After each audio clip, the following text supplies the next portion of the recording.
तीन भुवन में सार वीतराग विज्ञानता। शिव स्वरूप शिवकार नमहु त्रियोग समारिके। दौलत राम जी द्वारा लिखित यह छहढाला नामक ग्रंथ है। छोटा समय सार, सारे जिनागम का सार और मर्म इस ग्रंथ में भर दिया गया है। कल हमने बहुत संक्षेप में इसकी पहली ढाल के संदर्भ में आपको थोड़ा सा परिचय दिया था। क्या बतलाया है, क्या वर्णन किया है पहली ढाल में? चारों गतियों के दुखों का या दुखों की परिस्थितियों का? दुखों का नहीं, अरे दुख है नहीं। सारा जगत यह कहता है चारों गतियों में दुख है, चारों गतियों में दुख है। नरक में दुखी दुख भोगे, त्रियंचों में दुखी दुख भोगे। लेकिन सच्चाई यह है कि गतियों में दुख नहीं है, मान्यता में दुख है। परिस्थितियों में दुख नहीं है, संयोग दुख का कारण नहीं है। दुख के कारण बतलाते हुए दौलत राम जी ने दो जगह पर, एक पहली ढाल के स्टार्टिंग में और एक पहली ढाल के लास्ट में मार्मिक बिंदु बतला दिए थे, जिनकी तरफ मैंने आपका ध्यान आकर्षित किया था। स्टार्टिंग में बतलाया था भूल आपको भरमतवादी, और लास्ट में कहा था जो विमानवासी हूं थाए सम्यक दर्शन बिन दुख पाए। सम्यक दर्शन के बिना दुख, इसका मतलब दौलत राम जी की दृष्टि तो बराबर थी। छहढाला लिखते समय समझने वाले लोग अपनी दृष्टि से समझते हैं यहां गड़बड़ी हो रही है। खैर, पहली ढाल में यदि चारों गतियों के दुखों का वर्णन किया है, ऐसा भी कहीं वर्णन मिले, कहीं कथन मिले तो ऐतराज नहीं करना। यह समझना कि दुखों का वर्णन माने दुखों की परिस्थितियों का वर्णन। संयोग से कथन किया जाए, जहां बाहर से कथन किया जाए, उपचार से कथन किया जाए, समझ लेना व्यवहार का कथन है। परिस्थितियों की बात कह दी है। अब जिन परिस्थितियों की चर्चा कल हमने विस्तार से की है आपके बीच में, आखिर ये सब परिस्थितियां हमारे साथ में क्यों बनी, और यदि परिस्थितियां दुख का कारण नहीं था तो फिर हम दुखी क्यों हुए, फिर हमने दर दर की ठोकरें क्यों खाई, फिर ये चतुर्गति में परिभ्रमण कराया किसने। हमारे यहाँ जैन परंपरा में ईश्वर तो कर्ता धर्ता होते नहीं है, तो फिर ऐसा क्या हुआ, ईश्वर कर्ता धर्ता है नहीं और हम परिभ्रमण करना चाहते नहीं है, तो फिर परिभ्रमण क्यों हुआ? बोलो, ये प्रश्न उठता है हमारे दिमाग में। आखिर ऐसे क्या कारण रहे जिनकी वजह से चतुर्गति में परिभ्रमण हुआ? तो हम प्रारंभ करते हैं दूसरी ढाल से। आपके पास में जो दूसरी ढाल के छंद हैं, बस आप उसे खोलकर अपने निगाह के सामने रखना। हम छंद नहीं पढ़े क्योंकि हमें संक्षेप में बतलाना है, हमें पूरी दूसरी ढाल का मर्म आज समझाना है, उसकी विशेष बातों को थोड़ा हाईलाइट करके आपको बतलाना है। चर्चा तो तीसरी ढाल से करने की हमारी भावना थी। कल तीसरी ढाल से हम बात को आगे बढ़ाएंगे धीरे धीरे, आज थोड़ा सा फास्ट। तो भाई ये जो कहा यूं परिवर्तन पूरे करे, सारे परिवर्तन पूरे कर लिए हमने। एक इंद्रिय दशा से निकला था, दो इंद्रिय, तीन इंद्रिय, चार इंद्रिय होता हुआ असेनी पंचेंद्रिय, फिर सेनी पंचेंद्रिय त्रियंच, फिर वहां से निकला नरक में चला गया, नरक से निकला कोई पुण्य योग से मनुष्य बन गया, मनुष्य से अकाम निर्जरा करके देव पर्याय में चला गया, भवनत्रिकों में चला गया, वैमानिकों में चला गया, और वहां से पुनः एकेंद्री में चला गया। इस प्रकार परिवर्तन पूरा हो गया, चक्र पूरा चलता रहा इस तरह से। आखिर इस चक्र का कारण क्या रहा, ये चक्र क्यों था, ये चक्र क्यों चला, इस चक्कर के पीछे क्या कारण था? तो दौलत राम जी कहते हैं, सुनो भाई, दूसरों को दोष देना बेकार है। किसकी गलती बताएं? तेरे दुख के पीछे किसी की गलती नहीं है। आज तक अनादिकाल से तू दूसरों के ऊपर दोषारोपण करता आया है, लेकिन असली कारण है मिथ्या दर्शन, मिथ्या ज्ञान और मिथ्या चारित्र। इनके वशीभूत होकर भ्रमता रहा। ये रत्नत्रय नहीं, रत्नत्रय के विपरीत। रत्नत्रय मुक्ति का मार्ग, रत्नत्रय मोक्ष का मार्ग, और उनके विपरीत मिथ्या दर्शन, मिथ्या ज्ञान और मिथ्या चारित्र। इनकी वजह से मैं जगत में परिभ्रमण करता रहा, दर दर की ठोकरें खाता रहा, चतुर्गति में परिभ्रमण करता रहा, जन्म मरण के दुखों को उठाता रहा। इसलिए दौलत राम जी कहते हैं तांते, इसलिए इनको तजिए भली प्रकार जानकर। अच्छे से जान लो तुम्हारे दुख का कारण क्या था, अच्छे से जान लो अपने परिभ्रमण का कारण क्या था। इसलिए इनको बहुत अच्छे से जानकर इनको त्यागना। और हम यहां संक्षेप में उन बातों को आपके बीच में बताते हैं कि साहब वे कौन सी बातें हैं। तो सुनो, आप जानते हैं मिथ्यात्व दो प्रकार का होता है। आप जानते हैं दो प्रकार का मिथ्यात्व है, एक है अग्रहित और एक है ग्रहित। दो प्रकार का मिथ्यात्व होता है। अग्रहित माने जिस मिथ्यात्व को हमने नया ग्रहण नहीं किया। ग्रहित माने ग्रहण करना, आ लगा दिया माने ग्रहण नहीं किया, नया धारण नहीं किया, ऐसा मिथ्यात्व। अग्रहित मिथ्यात्व जिसे नया धारण नहीं किया है, अनादिकाल से चला आ रहा है, उसका नाम क्या है? अग्रहित। और जो नया अंगीकार किया है वो ग्रहित। तो सबसे पहले तो अनादिकालीन भूल बतला रहे हैं। ऐसी क्या गलती हो गई साहब, नरक की जेल से निकला और मनुष्य की जेल में डाल दिया, यहाँ की जेल से निकला और देव की जेल में डाल दिया। आखिर साहब कुछ तो बताओ आप हमारे को। तो दौलत राम जी कह रहे हैं, सुनो भाई, दुनिया में 7 तत्व कहे हैं जो प्रयोजनभूत हैं। उन प्रयोजनभूत 7 तत्वों की तूने श्रद्धा नहीं की और उनके बारे में तूने विपरीत मान्यता की 7 तत्वों के संदर्भ में। कि साहब हम तो 7 तत्व भी नहीं जानते, हम 7 तत्वों की विपरीतता को भी नहीं जानते। कि तू चिंता मत कर, संक्षेप में बतलाता हूं, तेरी गलतियां बतला रहा हूं। तुझे पता ही होता तो तू गलती करता ही क्यों? पता ही तो नहीं थी कि तू है चेतन, ये जानता है तू? तुझे पता है तू चेतन है, तू आत्मा है, तू जीव है और तेरा लक्षण उपयोग है, ज्ञान है, दर्शन है, चेतना, ये तेरा लक्षण है। तू बिन मूर्त है, तेरी मूर्ति नहीं है। तो आईने के सामने खड़ा होकर के देखता है ना, मैं कितना सुंदर दिखाई दे रहा हूं, अरे यार बहुत सुंदर दिखाई दे रहा हूं मैं तो। देखो शक्ल कैसी भी हो, आईने के सामने जाने पर हर आदमी अपने आप को कामदेव से कम नहीं समझता। मेरे जैसा कोई दूसरा सुंदर ही नहीं हूं। चेहरे में कामदेव और कषायों में चक्रवर्ती से कम नहीं है हम। अपने आप को ऐसा समझते हैं, ऐसी ऐसी कषाएं हैं अंदर में बैठी हुई। ये कह रहे हैं भाई तू बिन मूर्त है, तेरी मूर्ति नहीं है, तेरी शक्ल नहीं है, ये जो रूप तेरा दिखाई देता है ये तेरा नहीं है। और कैसा? तू चिन्ह मूर्त है और अनुपम है, तू चैतन्य मूर्ति तत्व है और तेरी चाल पुद्गल से अलग है। 6 द्रव्य है ना, पुद्गल, धर्म, अधर्म, आकाश, काल, ये 6 द्रव्य हैं। इन 6 द्रव्यों में जीव की चाल अलग है और पुद्गल आदि 5 द्रव्यों की चाल अलग है। क्या आप लोग यदि अर्थ सहित वाली शेडाला लेकर के बैठेंगे तो आपको ख्याल में नहीं आएगा, क्योंकि मैं पढ़ता रहता हूं। आप वो छंद देखते रहें, यदि कहीं लाइन से लिखे हुए हो तो पूजा की किताबों में मिलेंगे। मुझे लगता है जिनेंद्र अर्चला लेकर के बैठना चाहिए, जिसमें लाइन से लिखी हुई है ना, कर लो जनवर की पूजन लेकर के बैठना चाहिए। ऐसी जो पाठ वगैरह की जो किताबें हैं जिनमें शेड़ा लाइन छपी हुई है, लाइन से लाइन, वो लेकर के बैठना चाहिए। छोटी सी पतली सी किताब है। हम फटाफट चलते जा रहे हैं। यहाँ देखिए क्या कहा, बोले तूने पुद्गल को नहीं जाना। क्या बात कर रहे हो साहब, मैं तो जानता हूं पुद्गल को। तू धर्म द्रव्य को जानता है, तो अधर्म द्रव्य को जानता है, तो आकाश काल द्रव्य को जानता है। चिंता मत कर, नहीं जानता हो तो भी घबराने की जरूरत नहीं है, क्योंकि हम तीसरी ढाल में इन सब की परिभाषा तुम्हें बताने वाले हैं।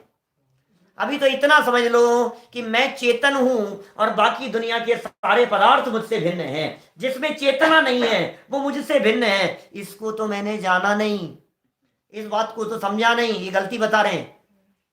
मैंने अपने आप को चेतन तो स्वीकार किया नहीं और विपरीत जान करके इस शरीर में ही अपनापन करता रहा। ये सबसे बड़ा अपराध है।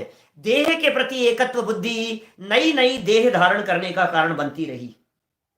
ये देह के प्रति एकत्व बुद्धि, ये जो हमारी मान्यताएं, मैं सुखी हूं, मैं दुखी हूं, संयोगों के आधार पर थोड़ी सी अनुकूलताएं मिल गई, लॉटरी लग गई, शेयर के दाम बढ़ते चले गए, मजा आ गया, मजा आ गया। और थोड़े से दाम डाउन हो गए, मार्केट थोड़ा सा डाउन डाउन डाउन जाता जा रहा है, देखो आप चेहरा मुरझाता चला जा रहा है। मार्केट नहीं डाउन हो रहा है, ये इसका मानो चेहरा सिकुड़ रहा है, शरीर सिकुड़ रहा है, कमजोर हो रहा है, ये कमजोर समझ रहा है।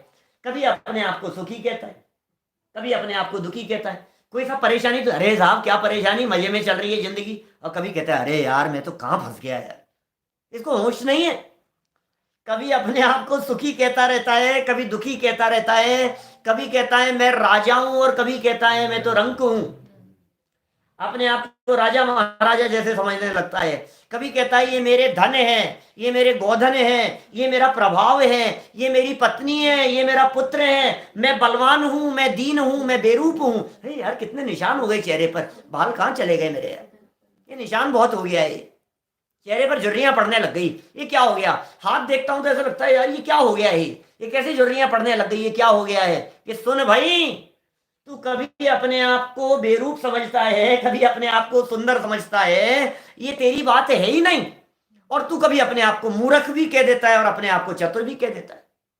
कभी कहता है मैं कितना होशियार हूं। भाई साहब ऐसे ही थोड़ी ना बिजनेस चलाता हूं, कहां से कहां पहुंचा दिया मैंने इस बिजनेस को, आखिर कुछ तो बात है। तो ये अपने आप के बारे में कहता है कि मैं बहुत होशियार हूं, प्रवीण हूं, मैं चतुर हूं मैं। और कहीं जब बेवकूफ बन जाता है तो कहता है मैं भी कितना मूर्ख हूं, मैं भी कितना ना समझ हूं, मैं ही नहीं समझ पाया, मुझे ही समझ नहीं है, मैं समझ नहीं पाया, बेवकूफ बना दिया मेरे को, मूर्ख ही हूं मैं तो। अपने आप को मूर्ख कहता है, अपने आप को बुद्धू कहता है, अपने आप को बेवकूफ कहता है। तो दौलत राम जी ये कह रहे हैं तुझे कुछ होश ही नहीं है, तू कभी क्या और कभी क्या कहता रहता है। सुन, तूने अपने आप को शरीर जितना समझ लिया, तूने अपने आप को देह जितना मान लिया, और शरीर की उत्पत्ति में अपनी उत्पत्ति और शरीर के नाश में अपना नाश मानता रहा। ओह, ये समझता है मैं मर जाऊंगा, मैं मर जाऊंगा। चारों तरफ देखो आप, हिंदुस्तान में राजनीति, सरकार, पुलिस, हर व्यक्ति के द्वारा घर घर में बैठे हुए व्यक्ति भयभीत है, मर नहीं जाए, मर नहीं जाए, मर नहीं जाए। आज हमारे पास भी आ गया कॉल कि साहब आप फरवरी में आए थे बाहर से, सिंगापुर से, तबीयत तो ठीक है ना आपकी। थाने से फोन आ गया, अरे आपको ठीक है तबीयत, नहीं तो आ जाओ 15 दिन के लिए हमारे पास, बंद कर देंगे तुम्हारे को कमरे में, थोड़ी सी तबीयत तुम्हारी गड़बड़ दिखाई। हर आदमी डर रहा है कुछ गड़बड़ नहीं हो जाए, मर नहीं जाऊं, मर नहीं। अरे तू कभी मरता नहीं है, ये कह रहे हैं यहां।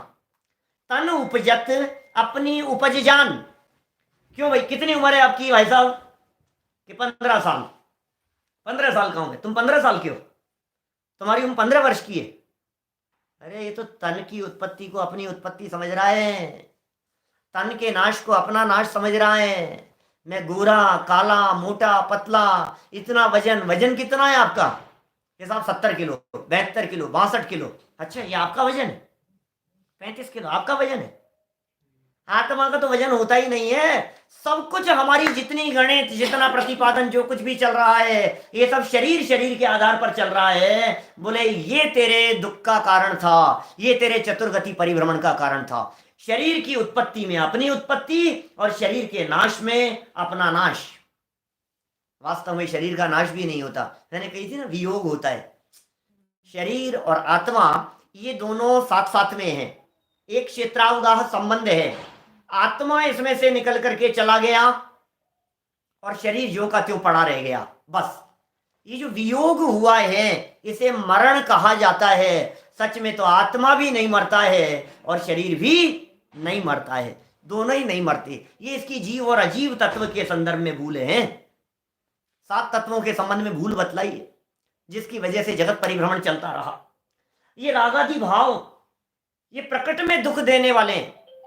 राग, जैसे पता है बच्चों के प्रति जो राग है ना, ये दुख प्रकट पता लग रहा है। आप क्यों परेशान है भाई साहब? अपने राग से दुखी है, आप अपनी कषाय से दुखी है। गुस्सा भी करता है और गुस्सा करते करते बोलता भी है ऐसा। हमें कोई मजा थोड़ी ना आता है इतना गुस्सा करने में, तो कर क्यों रहे हो भाई साहब? आपको मजा नहीं आता है तो आप गुस्सा कर क्यों रहे हो? हर व्यक्ति को समझ में आ रही है कि मेरा राग दुख का कारण है, लेकिन उसके बावजूद भी उसी राग को करता हुआ तिन्हीं को सेवत गिनत चैन। कोई बात नहीं मेरा राजा बेटा, बैठ जा, कोई बात नहीं। ये तो प्यारा प्यारा बच्चा दिखाई दे रहा है, राजकुमार है अपना, तो राजा बेटा है ये तो, कोई बात नहीं बेटा, कोई बात नहीं। राग करता करता, राग दुख का कारण है, राग की वजह से दुखी है और फिर वही राग के अंदर उलझा फंसा रहता है। ये इसके आश्रव तत्व के संदर्भ में भूल है। इसी तरह से शुभ और अशुभ बंध के फल में रति अरति करना। पुण्य का उदय आया, मजा मानने लगा, पाप कर्म का उदय आया, थोड़ा सा डाउन हो गया, अपने पद को भूलकर, अपने स्वरूप को तो भूल गया। इसकी बंध तत्व के संदर्भ में भूल है। इसका मतलब दौलत राम जी ये कहना चाह रहे हैं, पुण्य के उदय में सुखी होना और पाप के उदय में दुखी होना ये तेरी बहुत बड़ी भूल रही है अनादिकाल से। पुण्य के उदय में सुखी नहीं और पाप के उदय में दुखी नहीं। समझ में आ रही है क्या बात क्या कह रहे हैं? ये पाप साहब क्या बात कर रहे हो, पाप का उदय आए और दुखी नहीं हो? अरे बहुत लोग ऐसे महापुरुष मिलेंगे आपको जो पाप के उदय में दुखी नहीं होते, पाप के उदय जिन्हें प्रभावित करने में समर्थ नहीं होता। लेकिन ऐसे विरले ही महापुरुष मिलेंगे जिनको पुण्य का उदय भी विचलित न कर पाए। कुछ बात समझ में आ रही है कि मैं क्या कह रहा हूं? पाप के उदय में विचलित नहीं होने वाले लोग तो बहुत मिलेंगे। अरे बड़े बड़े संकट आए साहब, हमने इनके चेहरे पर शिखर नहीं देखा, बहुत लोग मिलेंगे। लेकिन पुण्य के उदय में हाँ मजा आ रहा है यार, बहुत अच्छा, अरे ठाठ है क्या है। पुण्य के उदय में भी विचलित नहीं हुए, ऐसे ज्ञानी होते हैं, वे विरले होते हैं ज्ञानी। दादा ने बहुत सुंदर वाक्य लिखा धर्म के 10 लक्षण नामक पुस्तक में, क्रोध और मान कषायों के संदर्भ में।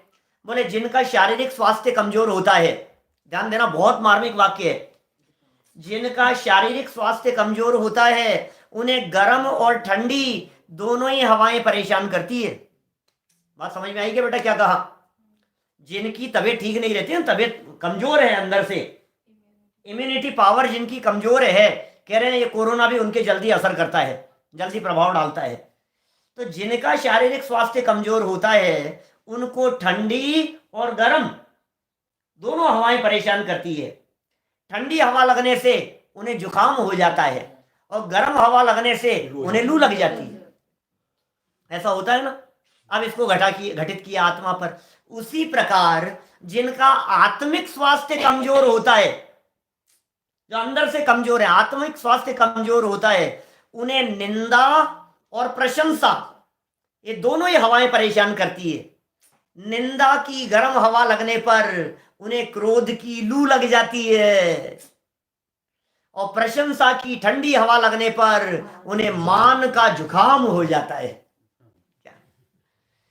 निंदा करे कोई व्यक्ति तो तिल मिला उठते हैं, गुस्सा आ जाता है, और प्रशंसा करे कोई व्यक्ति तो घमंड हो जाता है। अरे भाई जिनका आत्मिक स्वास्थ्य कमजोर होता है उन्हें ये हवाएं नुकसान करती है, ये परेशान करती है। लेकिन ये निंदा और प्रशंसा कर्म के उदयजन्य है। यशस कीर्ति अपयश कीर्ति, सच में निंदा और प्रशंसा जो होती हुई दिखाई देती है ये उदयाधीन है, ये परिस्थिति अधीन नहीं है, ये परिस्थिति सापेक्ष नहीं है। सच बात कहूं आपको, अभी देखो एक बच्चा परीक्षा का रिजल्ट लेकर के आया, जब रिजल्ट लेकर के सामने आया तो 4 लोग सामने खड़े हुए थे, बहुत उछलता हुआ आ रहा था, और मैंने टॉप किया है, गोल्ड मेडल आया है मेरा, उछलता हुआ आ रहा था। मोहल्ले में 4 लोग खड़े हुए थे और उन्होंने कहा क्यों क्यों चिल्ला रहा है भाई, अरे गोल्ड मेडल आया है मेरा। दूसरे ने कहा अरे आजकल तो गली गली में रोज ही गोल्ड मेडल्स घूम रहे हैं, क्या दम है। लो सोच के तो ये आया था बहुत प्रशंसा होगी, लेकिन अपयश कीर्ति कर्म का उदय हुए तो टॉप करने के बावजूद भी प्रशंसा नहीं होगी। दूसरा बच्चा आया, मुंह लटकाया हुआ था, क्या हुआ बेटा, फेल हो गया। अरे यार मेहनत तो बहुत करता था यार, इंटेलिजेंट तो बहुत था, आजकल कॉपी चेक करते ही कहाँ है ढंग से। लो उसकी निंदा नहीं हो रही है। बात समझ में आ रही है आपको? माने यशस कीर्ति कर्म के उदय से प्रशंसा होती हुई दिखाई देती है, अपयश कीर्ति कर्म के उदय से निंदा होती हुई दिखाई देती है। लेकिन निंदा हो या प्रशंसा हो, ये दोनों से ही मैं अप्रभावित रहने वाला तत्व हूं। जिसने ऐसा स्वीकार किया उसका चतुर्गति परिभ्रमण मिट गया, और जो इनसे प्रभावित होता रहा उसके बंध तत्व संबंधी भूल बनी रही। बंध के बाद संवर तत्व के संबंध में कुछ भूल की, आत्मा का हित करने वाला वैराग्य और ज्ञान, आत्मा का हित करने वाला वैराग्य था, आत्मा का भला करने वाला ज्ञान था, वेद विज्ञान था, उनको कष्ट रूप मानता रहा।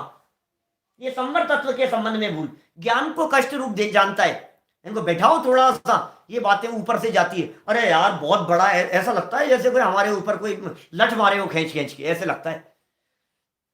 इतने कष्ट महसूस होते हैं इस जीव को जब ये तत्व ज्ञान की चर्चा सुनने के लिए बिठाते हैं ना, और रुचि नहीं हो, इतनी वेदना होती है जैसे जेल में डाल दो तो फिर इसको थोड़ा अच्छा लगे, और यहां जाकर के बैठाओ तो वो ज्यादा तकलीफदायक दिखाई देती है। ऐसा मैं समझता रहा। रोज ही सुनते हैं, रोज ही सुनते हैं सारी बातें, इनमें क्या दम है, ये क्या बातें हैं सब। ऐसा मानता रहा। तीन ही ते लखे आपको कष्ट दान। फिर निर्जरा के तत्व के संबंध में क्या कहा, रोकी न चाह, इच्छाओं को नहीं रोका, अपनी शक्ति को खो करके इच्छाओं को रोकने का नाम तप था, तूने उसे नहीं समझा और मोक्ष रूप अवस्था को आकुलता के बिना नहीं समझा। ये मोक्ष तत्व संबंधी भूल और इस प्रकार की प्रतीति और मान्यता के साथ में जो कुछ भी तेरा ज्ञान था वो सारा ज्ञान भी दुख देने वाला था, दुखदायक। अज्ञान दुख देने वाला था, अज्ञान था वो कष्ट प्रदान करने वाला था। ये 7 तत्व के संबंध में इस जीव की भूल रही। मिथ्या दर्शन विस्तार से जानना हो इन प्रकरणों के संदर्भ में तो पुराने वीडियो अवेलेबल हैं इसी प्लेलिस्ट पर, छेड़ाला वीडियो के नाम से। आप सुने, देखें, एक एक लाइन की चर्चा की है थोड़ी विस्तार से। मैं संक्षेप में बतला रहा हूं। कुल मिलाकर के जीव, अजीव, आश्रव, बंध, संवर, निर्जरा और मोक्ष, इन 7 तत्वों को तुमने गहराई से नहीं समझा और इनके बारे में अपनी मिथ्या मान्यता रखी। बोले ये चतुर्गति परिभ्रमण का कारण था और इनके साथ में जो भी ज्ञान था सब मिथ्या ज्ञान, और इनके साथ में जो भी विषयों में प्रवृत्ति थी वो सब मिथ्या चारित्र। ये सब तो अनादिकालीन मिथ्यात्व था। और अब सुनो, अब थोड़ी ग्रहित की बात कर लेते हैं। ये ग्रहित मिथ्यात्व क्या चीज है? ये अलग तरह का पाप है भाई साहब, ये कुछ अलग तरह का पाप है। ये मनुष्य जन्म की नई कमाई दिखाई देती है। अरे कमाई क्या कहें, ये मनुष्य जन्म का नया नुकसान है। इसको सारे जगत का नुकसान नुकसान दिखाई देता है, लेकिन इसे ये पाप पाप दिखाई नहीं देता है। क्या ये वो पाप है जिस पाप को सप्त व्यसन से बड़ा कहा है? मोक्ष मार्ग प्रकाशक पेज नंबर 192 पर, क्या 192 नंबर पेज पर टोडरमल जी साहब जिसके बारे में कह रहे हैं 7 व्यसन से बड़ा पाप। बोले क्या बात कर रहे हो? जुआ खेलते हो तुम कभी कि नहीं? मांस खाते हो? क्या बात करते हो? नॉनवेज और मैं कभी नहीं। वैश्या सेवन है कभी नहीं। परस्त्री सेवन कभी नहीं। शराब पीते हो कि कभी नहीं? सुनो सुनो सुनो, ये जो पाप थे ना, ये पाप भले ही जीवन में नहीं होते हो, लेकिन पाप का बाप, पाप का दादा आपके जीवन में होता है। उसका नाम है ग्रहित मिथ्यात्व।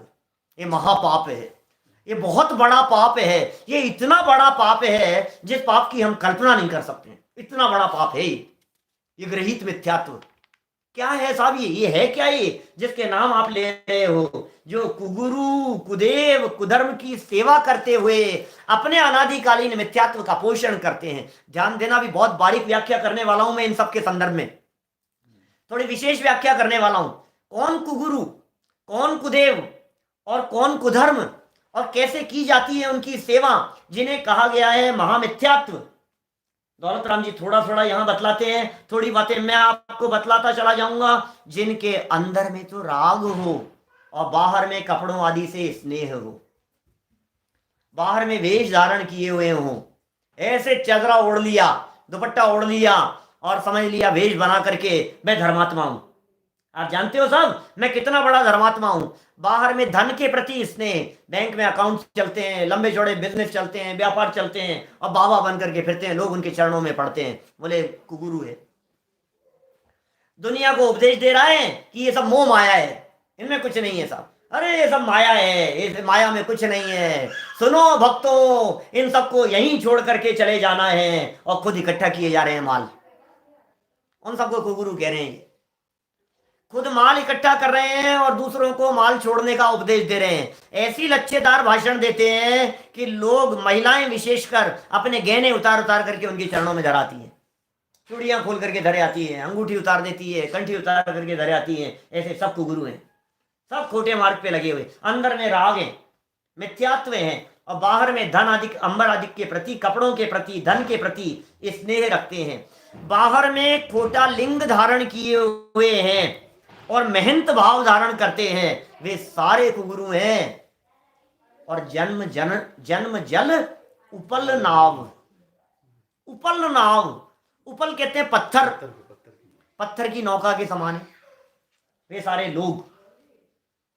माने जो खुद तो डूबेंगे, पत्थर की नौका समझिए, नाव, बोट की बात कर रहे हैं, पत्थर की बनी हुई। बेटा पत्थर से बनी हुई नौका थी, वो नाव खुद तो डूबेगी ही और उसमें बैठने वाले को भी डुबोएगी। तो वे कुगुरु खुद तो डूबने ही वाले हैं और क्या करेंगे, अपने भक्तों को भी डुबोने वाले हैं। इसलिए क्या कह रहे हैं आगे, ये तो कहा कुगुरु के संदर्भ में। अब देव कौन से हैं सुनो। जो रागी द्वेषी देवताओं की बात कर रहे हैं, जो रागी हैं, जो द्वेषी हैं, जो कामी क्रोधी हैं, इनके मल से जो मलिन हैं, बगल में पत्नी को बिठा करके रखते हैं, अनेक प्रकार के अस्त्र शस्त्र रखते हैं, ऐसे सब देवी देवताओं को यहाँ कुदेव कह करके पुकारा जा रहा है। घबराना नहीं, घबराना नहीं। जगत के सारे देव तो कुदेव हैं ही। क्षमा चाहता हूं, देखो आगे बात जो कह रहा हूं उसके लिए गलत बात मत समझ लेना, लेकिन मैं ये कह रहा हूं आगे बढ़ करके आपको कि साक्षात भगवान महावीर स्वामी भी आपके लिए कुदेव हो सकते हैं। क्या कह रहा हूं ध्यान देना, डरना नहीं मैं क्या कह रहा हूं, घबराना नहीं, बात पूरी सुनना। भगवान महावीर कुदेव नहीं है, भगवान आदिनाथ कुदेव नहीं है। कुदेव किसी व्यक्ति का नाम नहीं है, कुदेव आपकी मान्यता का नाम है। कुगुरु कहीं बाहर में नहीं है, कुगुरु आपकी खोटी मान्यता का नाम है। कुधर्म कहीं बाहर में नहीं है, कुधर्म आपकी मान्यता का नाम है, आपके अभिप्राय का नाम है। भगवान महावीर को कुदेव कह रहे हो, आपकी भगवान महावीर को नहीं। यदि आप भगवान महावीर स्वामी के सामने किसी भी प्रकार की कोई लौकिक वांछा लेकर के जाते हो, कुछ अपेक्षा लेकर के जाते हो, तो आपके लिए वो कुदेव के समान हो गए, खोटे देव के समान हो गए। समझ में आ रही है बात आपको? क्या कह दिया, क्या हो क्या गया ये? अरे साहब क्या बात कर रहे हो साहब, बच्चे मांगने के लिए जाते हैं लोग महावीर जी, मन्नत मांगते हैं, हे भगवान महावीर स्वामी छत्र चढ़ाऊंगा तुम्हारे यहाँ, ये काम हो जाए बस। अकल भी नहीं है। देखो आप डॉक्टर के पास जाते हैं तो काउंटर पर पहले फीस जमा कराते हैं बाहर, और उसके बाद डॉक्टर को दिखाते हैं। और भगवान के पास में, वकील के पास में जाएंगे तो पहले फीस देंगे, तब जाकर के वकील पैरवी करेगा। और भगवान के पास में जाएंगे तो क्या कहेंगे, हे भगवान ये काम हो जाएगा तो हम तेरे लिए ये करेंगे, और काम नहीं हुआ तो फिर किस बात का? बोलो, काम नहीं हुआ तो फिर आपका और हमारा क्या लेना देना है? किया ही नहीं आपने, काम ही नहीं किया। एक सच्ची घटना हमारे पंडित साहब सुनाया करते थे, जानवी जी, वो बोलते थे ऐसा, एक मुसलमान व्यक्ति सज्जन, थोड़े गरीब थे, बहुत पुरानी, कोई 60 साल 70-60 साल पुरानी घटना होगी। बोले, हे अल्लाह मियाँ 2 रुपये मिल जाए, 2 रुपये मिल जाए तो मैं तुझे 4 आने चढ़ाऊंगा, 4 आने तेरे नाम, बस 2 रुपये मेरे को मिल जाए तो 4 आने तेरे को चढ़ाऊंगा। ठीक है, कोई बात नहीं। वो दुआ मांगता था, ऐसा भगवान से मांगता रहता था। अचानक क्या हुआ, एक दिन रोड पर 2 का नोट मिल गया, 2 का नोट मिल गया तो वो बड़ा खुश हुआ। लेकिन जैसे ही नोट को बारीकी से देखा तो वो 2-3 जगह से फटा हुआ था। तो दुकान पर जाकर के बदलवाया उसने, और जब बदलवाया तो उसमें 4 आने उसने काट लिए। तो बोला, अल्लाह मियाँ बड़े सयाने, पहले काट लिए 4 आने। क्या मुझ पे इतना भी भरोसा नहीं, आपका कौन चढ़ाएगा, तुमने पहले ही काट लिए हैं वो तो। आप समझ रहे हैं? लोग इस प्रकार की मान्यता अपने दिलो दिमाग में रखते हैं देवी देवताओं के प्रति। वास्तव में आपकी ये जो मान्यता है, यह मान्यता कुदेव है। इस मान्यता को कुदेव कहते हैं। इसलिए देखो आप, हमारे यहाँ हरि को वंदन किया, हर को वंदन किया, महादेव को कह करके वंदन किया, समझो ना, कितने ब्रह्मा विष्णु महेश देवी सबको वंदन किया। लेकिन कैसे? जिसने राग द्वेष कामादिक जीते सब जग बुद्ध, सब जीवों को मोक्ष मार्ग का निष्प्रय हो उपदेश दिया। बुद्ध, वीर, जैन, हरि, हर, ब्रह्मा, क्या फर्क पड़ता है? नाम कुछ भी रखो, लेकिन काम लक्षण क्या होने चाहिए? वीतरागी होना चाहिए, कपड़े पहने हुए नहीं होना चाहिए। कई लोग मिलते हैं, कई दोस्त ऐसे होते हैं, मित्र ऐसे होते हैं, सगे संबंधी ऐसे होते हैं, कई बार ऐसी जगह पर ऐसे लोगों के बीच में बैठ जाते हैं जो लोग कभी कभी उंगली उठा देते हैं कि आप हमारे भगवान को नहीं मानते। क्या पहले कॉलेज में तो ऐसा बहुत कई बार होता था कि अरे ये तुम्हारे भगवान को नहीं मानता, ये रामचंद्र जी को नहीं मानता, ये हमारे हनुमान जी को नहीं मानता है, ये ना संजीव को था, ये मानता नहीं है हमारे, ये उनको नमस्कार नहीं करता। बहस हो जाती थी इस तरह की। आप बोलो अब कैसे समझाएं उनको? कभी होता होगा आपके साथ में भी, कभी ऐसा होता होगा, कहीं भी ऑफिस में, जॉब में, दुकान पर, कहीं भी इस तरह की परिस्थितियां तो बनी सकती है ना। यार तुम मानते नहीं हो यार, तुम तो हमारे भगवान को ही नहीं मानते हो यार, तुम हमारे भगवान का अपमान करते हो यार, तो चलेगी नहीं बात।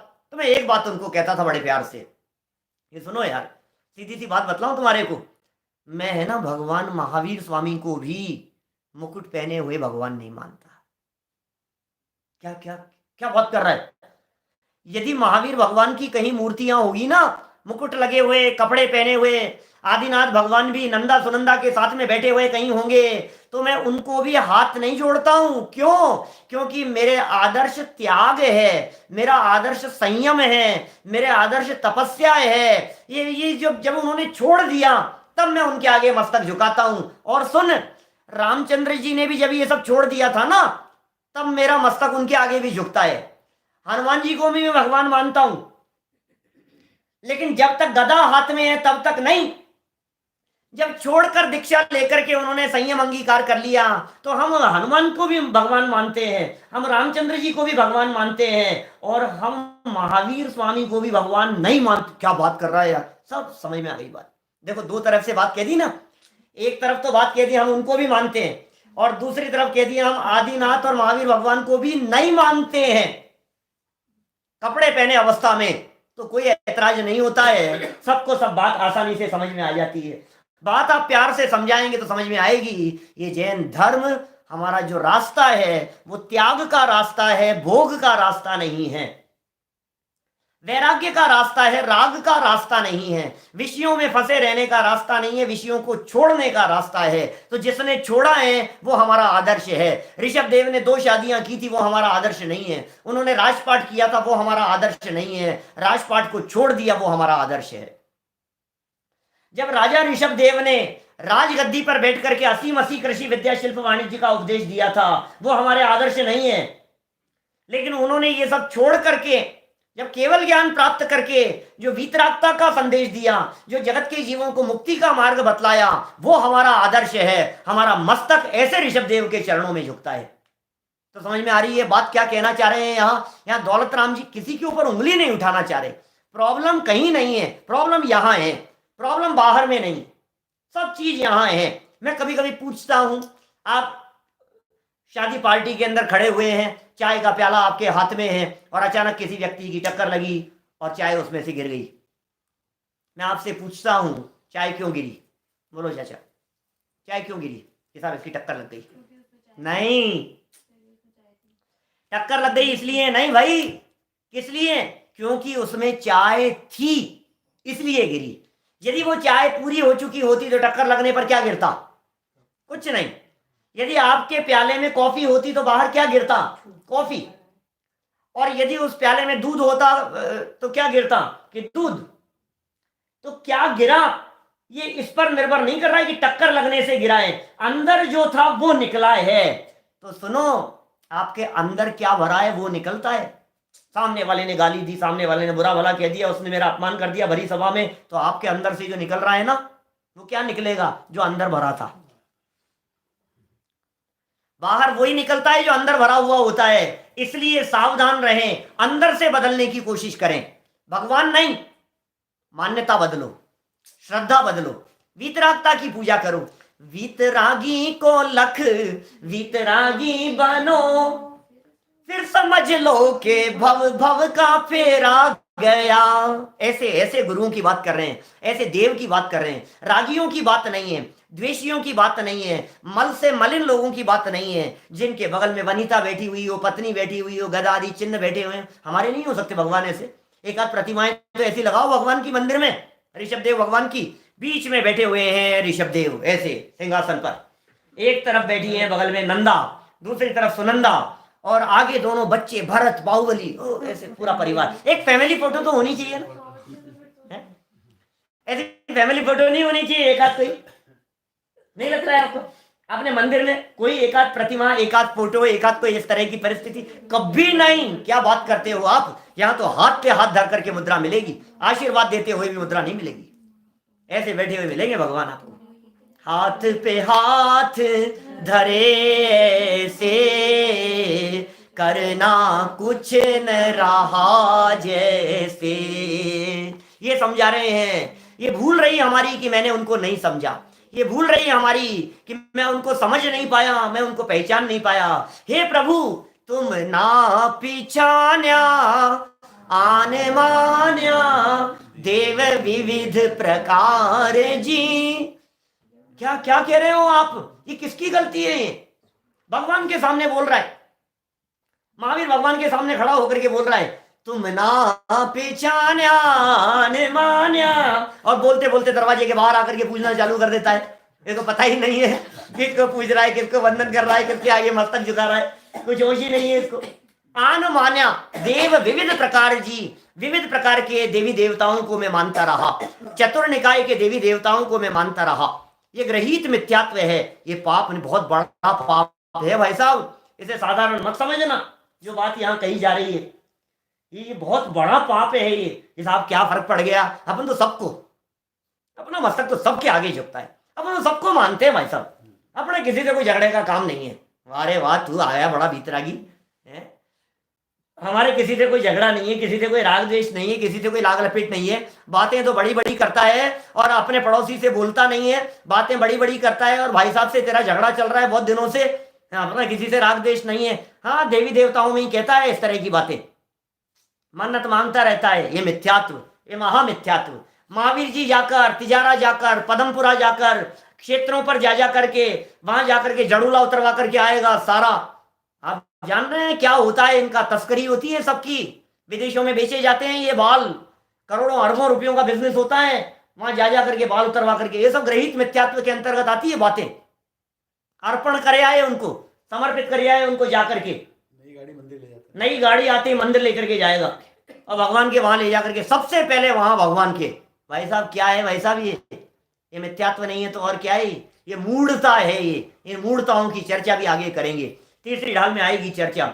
अभी देखिए क्या कहा, वो सब कुदेव हैं जो वनिता आदि को अपने साथ में रखते हैं, मूर्ख इनकी सेवा करता है, उसका भव भ्रमण का छेद नहीं होता, चतुर्गति परिभ्रमण उसका मिटता नहीं है। फिर धर्म में क्या गड़बड़ है भाई साहब, धर्म में क्या गलती कर दी मैंने, रोजमाला फेरता हूं, क्या बात हो गई।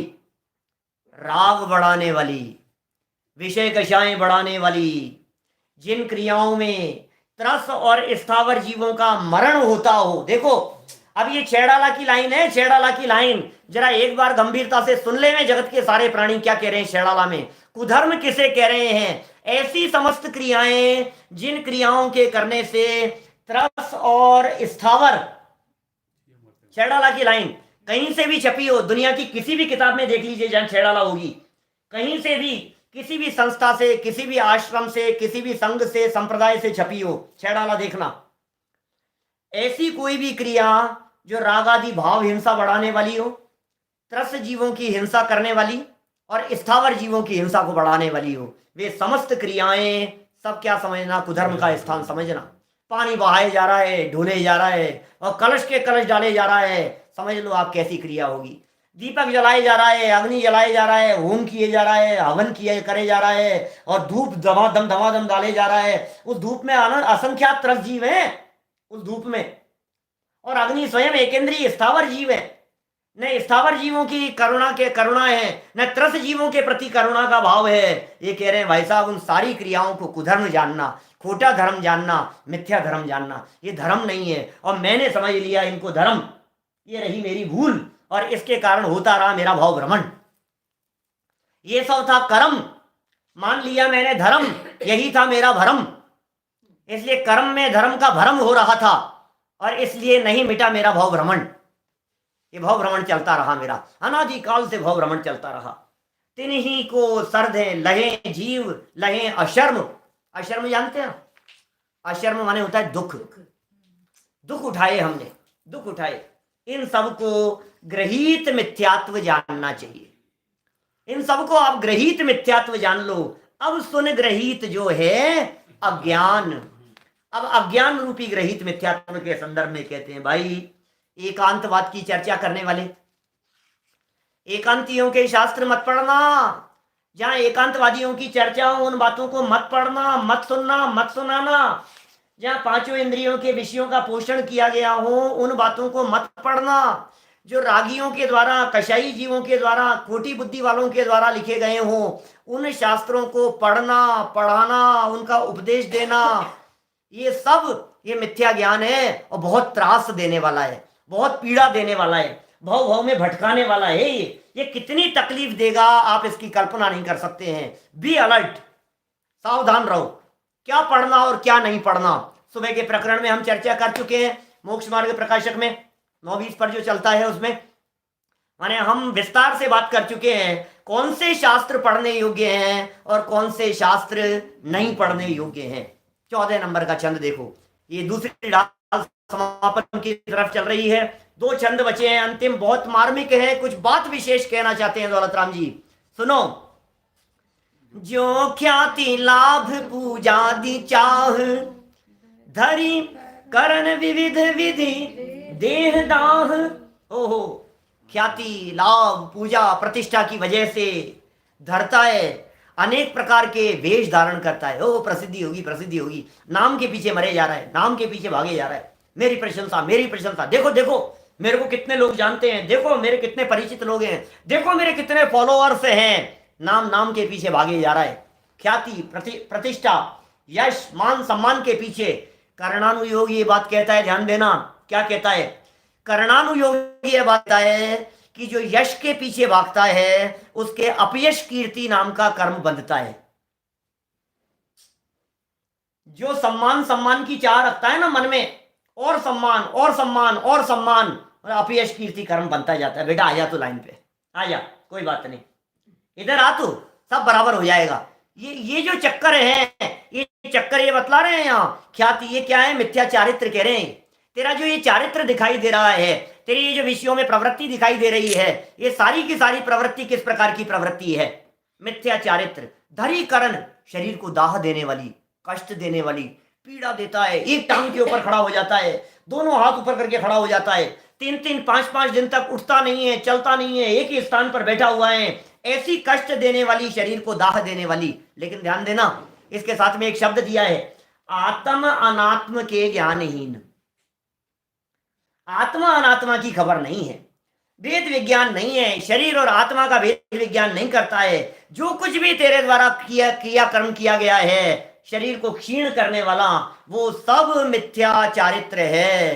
तो दौलत राम जी का अंतिम उपदेश इस दूसरी डाल का, कि तुम्हारे द्वारा जितनी भी क्रियाएं आज तक ऐसी की गई, तुमने आज तक जितनी भी ऐसी मान्यता रखी, तुमने आज तक जितने भी ऐसे क्रियाकांड किए, तुमने आज तक जो कुछ भी ऐसा किया, अब दौलत राम जी कहते हैं इनको त्यागो, इनको छोड़ो और आत्म के हित पंथ लाग, और आत्मा के हित के मार्ग में लगो। भैया बहुत हो गया, अनंत काल बीत गया चतुर्गति परिभ्रमण करते हुए, अनंत काल बीत गया, एक इंद्रिय, पंचेंद्रिय, 4 इंद्रिय, इन सारी अवस्थाओं में परिभ्रमण करते करते बहुत लंबा काल तुम्हारा बीत गया।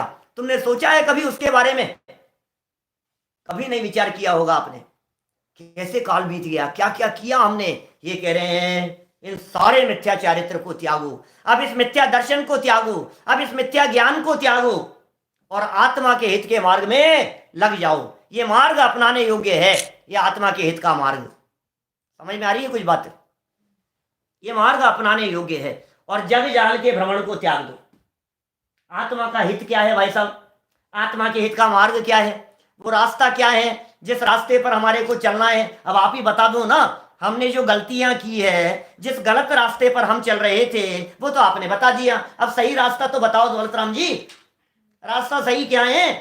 तो ये कह रहे हैं जग जाल के भ्रमण का त्याग कर, ये सारा जगत जंजाल है। काम भोग बंधन की कथा अनादिकाल से तूने अनंत बार सुनी है, ये सब जंजाल है, इस जंजाल का त्याग कर। और दौलत राम जी कहते हैं अपने आत्मा को भली प्रकार से पहचान, अब आत्म के हित पंथ लाग। तो साहब आत्मा के हित के मार्ग में लग जाऊं? मैं लग जाता हूं साहब। कौन सा रास्ता है साहब? ये चौड़े रास्ते की तरफ जाता है कि किशनपोल की तरफ जाता है, ये बंबई से जाता है कि लंदन की तरफ जाता है? कौन सी फ्लाइट पकड़नी पड़ेगी उस रास्ते पर जाने के लिए? आत्मा का हित किस चीज में है, आत्मा की भलाई किस चीज में है कोई रास्ता? वो रास्ता तो दिखाओ आप जिसमें आत्मा की भलाई हो। बता सकते हैं आप कोई रास्ता ऐसा कि है? हम बतलाते हैं, वो रास्ता है सच्चे सुख का रास्ता, वो रास्ता है मुक्ति का मार्ग, वो रास्ता है मोक्ष का रास्ता। वो मोक्ष कैसे प्रकट होगा, उसका रास्ता क्या है? सच्चे सुख की प्राप्ति कैसे हो सकती है? सच्चा सुख यदि आप चाहते हो, जैसा कि दौलत राम जी ने पहली ढाल में कहा था, कल हमने थोड़ी चर्चा की थी, 3 लोक में जितने भी जीव हैं, प्रत्येक जीव सुख चाहता है, हर प्राणी सुख चाहता है ना। तो सब सुखी होता है कि नहीं होता है? कि नहीं होता है। कि होता क्यों नहीं है? होता क्यों नहीं है बतलाओ? इसलिए नहीं होता है कि उसे पता ही नहीं है कि सुख कहाँ है। दौड़े जा रहा है सुख सुख के लिए। तो दौलत राम जी आगे तीसरी ढाल में ये बतलाना चाहते हैं कि सच्चा सुख कहाँ है, सच्चे सुख का मार्ग कहाँ है, सच्चे सुख की विधि क्या है, इन सब की चर्चा तीसरी ढाल में बहुत मार्मिक ढंग से दौलत राम जी ने की है। और वो सारी चर्चा कल हम आपके बीच में करेंगे ठीक रात को 8 बजे। और सुबह जो चर्चा चल रही है 9:20 पर, वो नियमित चलेगी ही। कल से तीसरी ढाल की चर्चा धीरे धीरे करेंगे, कुछ कुछ छंदों की चर्चा करेंगे, थोड़ी थोड़ी चर्चा हम करते रहेंगे, धीरे धीरे करते रहेंगे। तो कल से आप पुस्तक को बहुत अच्छे से लेकर के बैठे हैं। बहुत मार्मिक चर्चा है, अरे प्रयोजनभूत चर्चा है, अरे इतना आनंद आएगा कि आप आनंद में डूबोगे, ऐसी आनंददायक चर्चा आने वाली है। पहली और दूसरी ढाल की संक्षिप्त परिचयात्मक चर्चा मैंने आप सभी के बीच में की है। कल चर्चा को आगे बढ़ाएंगे, अभी की बात को यहीं विराम देते हैं। ओम नमः सत्य। अविनाशी हूँ आत्म